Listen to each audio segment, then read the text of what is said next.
In the quiet village of Umedike, nestled among rolling hills and dense forests, Ada and AMAKA were as close as sisters. Born just a few days apart, they had grown up together, sharing everything from secrets to the tiny candies sold by the village women. Their bond was the talk of the village. It was said that nothing could ever come between them. But as life would have it, that bond was not as unbreakable as it seemed. AMAKA was a beauty, with a smile that could light up the darkest room and a heart as pure as the stream that flowed through their village. She had caught the eye of many suitors, but it was Emeka, a handsome and hardworking young man, who had won her heart. Emeka and AMAKA were inseparable, and it was clear to everyone that their love was something special. They spent every moment they could together, planning a future filled with dreams of a happy home and a family.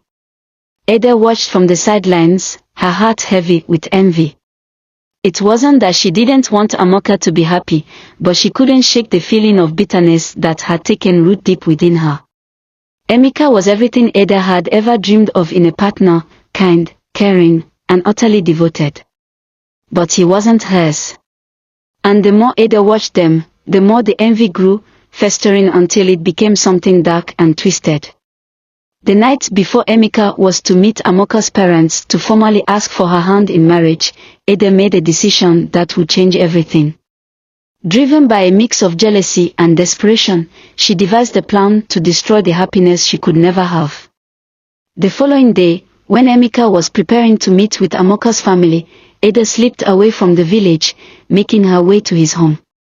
She knocked on his door, her heart racing with a mix of fear and excitement. When Emeka opened the door, he was surprised to see Ada standing there. "Ada, is everything alright?" he asked, concerned by the look on her face. Ada forced a smile, trying to steady her trembling hands. "Emeka, there's something you need to know before you go any further with AMAKA." Emeka frowned, his heart tightening with unease. "What is it, Ada?" Taking a deep breath, Ada lied. "AMAKA, she hasn't been completely honest with you. She has 3 children from a previous relationship. She's been hiding them from you, afraid that you wouldn't want to marry her if you knew the truth." Emeka's face paled, and he took a step back. "That can't be true. AMAKA would never lie to me like that." Ada nodded, her voice trembling as she continued to weave her web of deceit. "I didn't want to believe it either, but I saw them with my own eyes. I thought you deserved to know the truth before you made any decisions." Confusion and hurt clouded Emeka's mind. He thanked Ada and closed the door, his heart heavy with doubt. As he sat alone in his home, he couldn't shake the image of AMAKA as a mother of 3, hiding such a huge part of her life from him. The love he felt for her was still there, but it was now tainted by the seed of doubt that Ada had planted. When Emeka arrived at AMAKA's house that evening, his demeanor had changed. AMAKA noticed immediately, her heart sinking as she saw the distance in his eyes. "Emeka, what's wrong?" she asked, reaching out to touch his hand. He pulled away, his voice cold and distant. "Why didn't you tell me, AMAKA? Why did you hide such a huge part of your life from me?"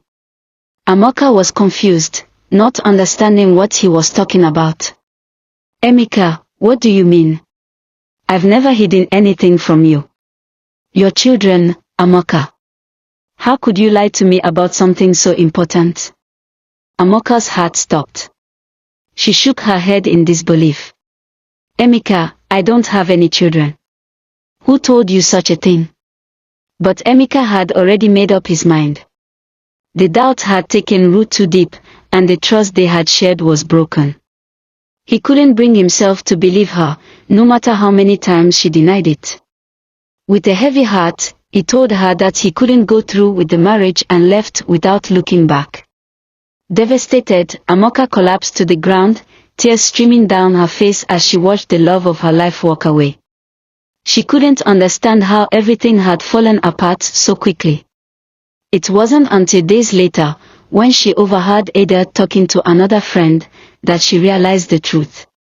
Ada had destroyed her happiness out of jealousy and spite. Furious and heartbroken, AMAKA confronted Ada, demanding to know why she had done such a thing. Ada, consumed by guilt and shame, could barely meet AMAKA's eyes. She tried to apologize, but the damage was already done.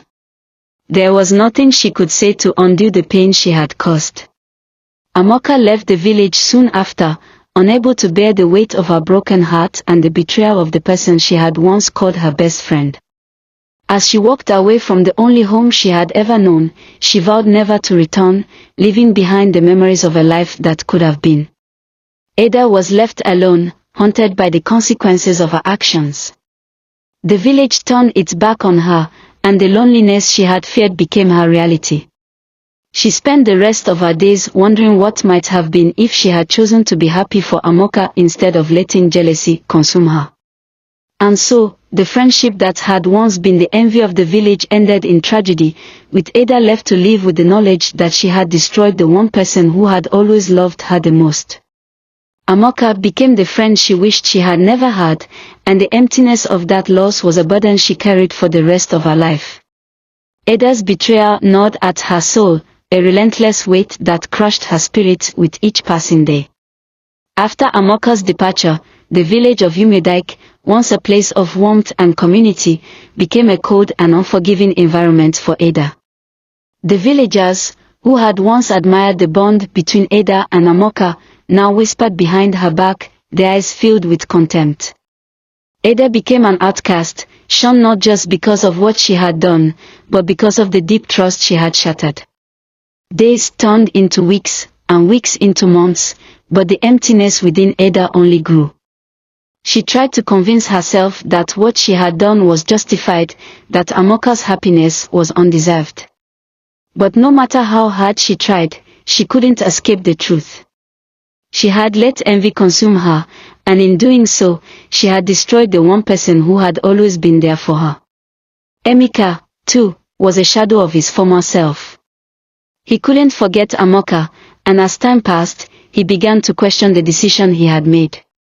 The love he had for her never truly faded, but the poison of Ada's lie had tainted his heart. He tried to move on, but every woman he met only reminded him of what he had lost. His nights were filled with dreams of AMAKA, and his days with the regret of a love he had let slip through his fingers. In a final attempt to find peace, AMAKA decided to seek out AMAKA. He traveled far and wide, searching for the woman he had once promised to love forever. He wanted to apologize, to beg for her forgiveness, and to explain how he had been deceived. But no matter where he looked, AMAKA was nowhere to be found. It was as if she had vanished into thin air, leaving no trace of the life she once lived. Meanwhile, Ada, consumed by her guilt, fell into a deep depression. She couldn't escape the memories of what she had done, and the silence of her empty home echoed with the laughter she and AMAKA once shared. The burden of her actions became too much to bear, and Ada knew that there was no way to undo the damage she had caused. Years passed, and Ada became a ghost in her own life, existing but not truly living.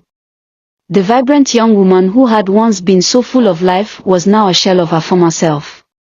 She would often sit by the village stream where she and AMAKA used to play as children, staring into the water and wishing she could go back to a time before everything had gone so wrong. One day, as she sat by the stream, she heard the faint sound of children laughing in the distance. The sound tugged at something deep within her, reminding her of the joy she had once known. In that moment, she realized that she had spent her life clinging to the past, unable to move forward because of the pain she had caused. With a heavy heart, Ada stood up and walked away from the stream, knowing that it was time to leave Umedike behind. She couldn't undo the past, but she could try to find a way to forgive herself and start anew. She left the village that night, much like AMAKA had years before, hoping to find some semblance of peace in a world that had become so dark. As Ada disappeared into the night, the village of Umedike returned to its usual quiet. But for those who remember the story of Ada and AMAKA, it was a reminder of how envy could destroy even the strongest of bonds, leaving nothing but sorrow and regret in its wake.